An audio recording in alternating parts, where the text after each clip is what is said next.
The team behind the dream. হায়দ্রাবাদকে হারিয়ে কলকাতা যখন তাদের তৃতীয় শিরোপাটা জিতলো, তারপরে তাদের সামাজিক যোগাযোগ মাধ্যমে তারা একটা ছবি আপলোড করে, যেখানে হচ্ছে তাদের কোচিং স্টাফে যারা ছিলেন তাদের সবাইকে ডেডিকেট করে বা তারা যে আসলে সাফল্যের মূল কারিগর সেটাই তারা আসলে প্রকাশ করার চেষ্টা করেছেন।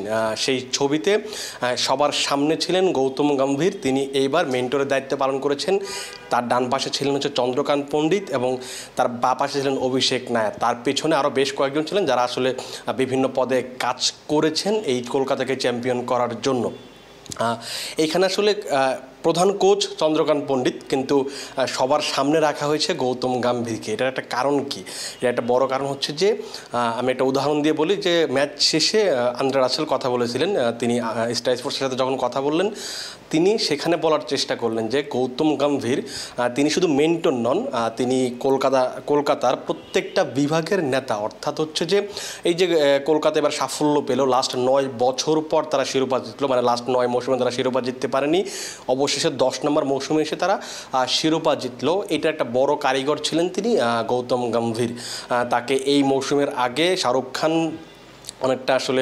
খানই আসলে তাকে নিয়ে এসেছেন, কারণ 2012 এবং 14 সালে যখন তিনি কলকাতার হয়ে শিরোপা জিতেছিলেন, তারপরে তিনি যখন পেশাদার ক্রিকেটটা ছেড়ে দেন তখন কিন্তু আর আসলে কলকাতার সাথে তার কোনো ধরনের সম্পর্ক ছিল না। তারপরে তিনি লখনৌ সুপার জায়ান্টসের হয়ে তিনি কাজ করেছেন। এই মৌসুমের আগের যে দুটো মৌসুম ছিল, সেই দুটো মৌসুমে তিনি মেন্টর হিসেবে কাজ করেছেন। মেন্টর হিসেবে কিন্তু তিনি সফলতা পেয়েছেন। সফলতাটা কি?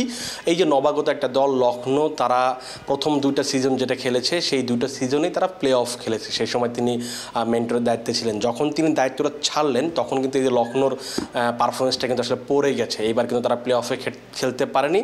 তার মানে কিন্তু এটা থেকে একটা জিনিস অন্তত প্রমাণিত হওয়া যায় যে মেন্টর হিসেবে যখন গম্ভীর ছিলেন, তখন তার যে পরিকল্পনা, তার যে কাজের ধরন, সেটা অবশ্যই আসলে লখনৌকে সহায়তা করেছিল, সেটাই আসলে তাদেরকে প্লে অফে উঠতে সহায়তা করেছিল। এই মৌসুম শুরুর আগে শাহরুখ খান তাকে আসলে একটা ব্ল্যাঙ্ক চেক দেয়, আগামী 10 বছরের জন্য তিনি কলকাতার হয়ে কাজ করেন। কারণ হচ্ছে কলকাতা লাস্ট 9 মৌসুম ধরে শিরোপা জিততে পারছিল না। সেই 2012 সাল কিংবা 14 সালে সবশেষ তারা শিরোপা জিতেছিল। এরপরে শিরোপা জেতার জন্য বেশ কয়েকবার চেষ্টা করেছে, ফাইনালে উঠেছিল, কিন্তু তারা আসলে শেষ পর্যন্ত ট্রফি জিততে পারেনি। সেটা কিন্তু এইবার কিন্তু যখন গম্ভীরকে যখন শাহরুখ খান নিয়ে এলেন, তারপর থেকে কিন্তু পুরো কলকাতার সিনারিওটা একদম চেঞ্জ হয়ে গেল। তাদের দলের পারফরমেন্স, তাদের সব কিছু আসলে একদম হচ্ছে ম্যাজিকের মতো পরিবর্তন হতে শুরু করলো। শেষ পর্যন্ত কিন্তু তারা এই গৌতম গম্ভীরের মেন্টরিংয়ের মাধ্যমে কিন্তু তারা শেষ পর্যন্ত তৃতীয় শিরোপাটা জয় পেয়েছে। এখন ব্যাপারটা হচ্ছে যে গৌতম গম্ভীরকে নিয়ে এখন একটা আলোচনার বড় কারণ হচ্ছে যে গৌতম গম্ভীর হয়তো ভারতের প্রধান কোচ হতে যাচ্ছেন, এরকম একটা আলোচনা চলছে।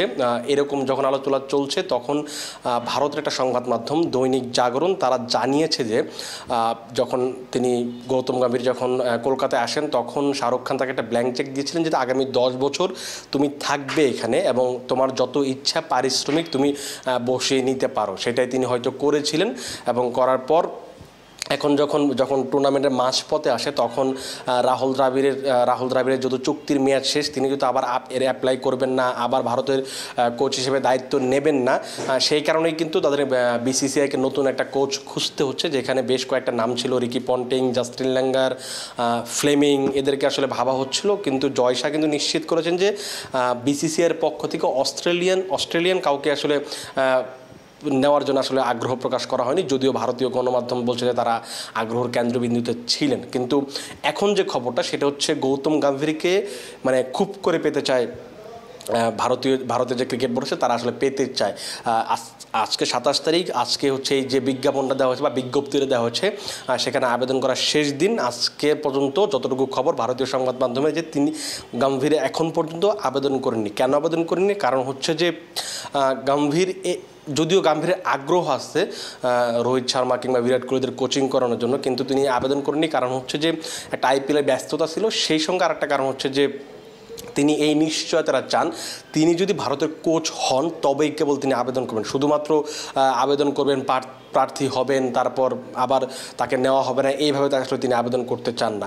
তার মানে হচ্ছে একটা সুযোগ আছে ভারতের কোচ হওয়ার জন্য, এবং গৌতম গম্ভীর নিজেও চান সেটা। সেখানে কিন্তু একটা বড় বাধা হতে পারে, সেটা হচ্ছে শাহরুখ খান এবং হচ্ছে কলকাতা। কারণ হচ্ছে যেহেতু তার সঙ্গে একটা চুক্তি হয়ে গেছে আইপিএল শুরুর আগে, এখন যদি তিনি কলকাতা ছাড়তে চান সেখানে কিন্তু আসলে শাহরুখ খান কিংবা কলকাতার আসলে অনুমতি লাগবে বা ছাড়পত্র লাগবে, তারপর তিনি হয়তো ভারতের প্রধান কোচ হিসেবে দায়িত্ব নিতে পারেন, বা যদি তাকে আসলে বিসিসিআই আসলে নিয়োগ দেয়। এখন ব্যাপারটা হচ্ছে যে দৈনিক জাগরণ যেটা জানাচ্ছে যে আইপিএল শুরুর আগে গৌতম গম্ভীরকে যেভাবে আসলে ব্ল্যাঙ্ক চেক দেওয়া হয়েছিল, এই চ্যাম্পিয়ন হওয়ার পর যেভাবে আসলে তার দল পারফর্ম করেছে, তাকে রাখার জন্য শাহরুখ খান আবারও একই কাজটা করতে পারেন, আবারও ব্ল্যাঙ্ক চেক দিতে পারেন। এখন গৌতম গম্ভীরের সামনে একটা বড় সিদ্ধান্ত নিতে হবে যে তিনি আসলে শাহরুখ খানের ব্ল্যাঙ্ক চেকটা নেবেন, নাকি হচ্ছে বিরাট কোহলি, রোহিত শর্মা, জাসপ্রীত বুমরা তাদের কোচিং করার জন্য ভারতের দায়িত্বটা নেবেন। এটা কিন্তু আসলে তিনি আসলে একটা বড় সংকট বা পরিস্থিতির মাঝে পড়ে গেছেন। আজকে হয়তো বিসিসিআই অফিসিয়ালদের সাথে তার কথা হবে, তারপর হয়তো তিনি নিশ্চিত করতে পারবেন তিনি আসলে কী করবেন। সেক্ষেত্রে আসলে এটা কিন্তু অবশ্যই ব্যাক অফ দ্য মাইন্ডে কাজ করবে। এই ব্ল্যাঙ্ক চেকের যেটা বারবার আমি বলার চেষ্টা করছি, সেটা হয়তো তিনি চাইলে আসলে যে কারো পক্ষে আসলে এরকম একটা প্রস্তাব ফিরিয়ে দেওয়া কঠিন। আবার ভারতের কোচিং করাবেন, ভারতের কোচ হবেন, সেটা কিন্তু আসলে কম স্বপ্নের না, সেটা হয়তো গম্ভীরের মাথায় কাজ করছে। এখন গম্ভীর কী করবে সেটা এখন আসলে দেখার বিষয়। আজকে আবেদনের শেষ তারিখ, তারপর হয়তো ভারতীয় সংবাদ মাধ্যমে আমরা আসলে আসল খবরটা জানতে পারবো যে কে হচ্ছেন। গম্ভীর যদি হয় সেটা হচ্ছে ভারতের জন্য ভালো হবে, খুব বেশি খারাপ হবে না, কিন্তু এটা আসলে দুঃসংবাদ হবে হচ্ছে কলকাতার জন্য। দেখা যাক আপনারা দর্শক, আপনারা আসলে কীভাবে চান, আপনারা কি চান কিনা যে যারা বিশেষ করে কলকাতা যারা সমর্থক আছে তারা নিশ্চিতভাবে চাইবেন যে গম্ভীর যেন আগামী আরও কয়েকটা মৌসুম কলকাতার সঙ্গে থাকেন, এবং আবার ভারতের যারা সমর্থক আছেন তারা হয়তো চাইবেন যে কি বলে ভারতের জন্য প্রধান কোচ হন তিনি। আপনারা আসলে কি চাচ্ছেন, কোনটা করলে ভালো হবে গম্ভীরের জন্য, সেটা কিন্তু কমেন্ট বক্সে জানাতে পারেন।